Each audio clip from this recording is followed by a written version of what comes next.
இந்தா, நீ முதல்ல என்கிட்ட விரும்பி கேட்டது. அதை கூட வாங்கி கொடுக்காம உன்னை அனுப்ப நான் விரும்பல.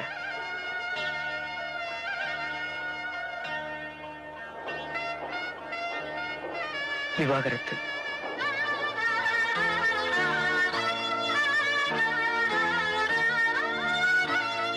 இன்னைக்கு காலையில தான் வந்தது. உனக்கும் எனக்கும் இன்னில இருந்து எந்த விதமான சம்பந்தமும் இல்லைன்னு கோர்ட்டே சொல்லிடுச்சு.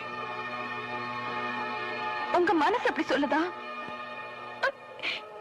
இது ஒரு வெறும் காதம். என் மனசுக்குள்ள இருக்கிறதோ உங்க மனசுக்குள்ள இருக்கிறதோ இதால நிச்சயமா மாத்த முடியாது. உங்களுக்கு என்ன பிடிக்கலன்னா கூட பரவாயில்ல, என்னால தாங்கிக்க முடியும். ஆனா உங்களுக்கு பிடிச்சிருக்கு, ஒத்துக்கதான் மனசு இல்ல. நான் ஒத்துக்கிறேன், வெக்கத்தை விட்டு ஒத்துக்கிறேன். நான் உங்களை விரும்புறேன், சத்தியமா மனப்பூர்வமா உங்களை விரும்புறேன். என்னைக்காவது ஒரு நாள் நீங்களும் என்ன விரும்புறீங்கன்னு நினைச்சீங்கன்னா நான் காத்துட்டு இருப்பேன். அது வரைக்கும் ஞாபகமா இதை வச்சுக்கோங்க.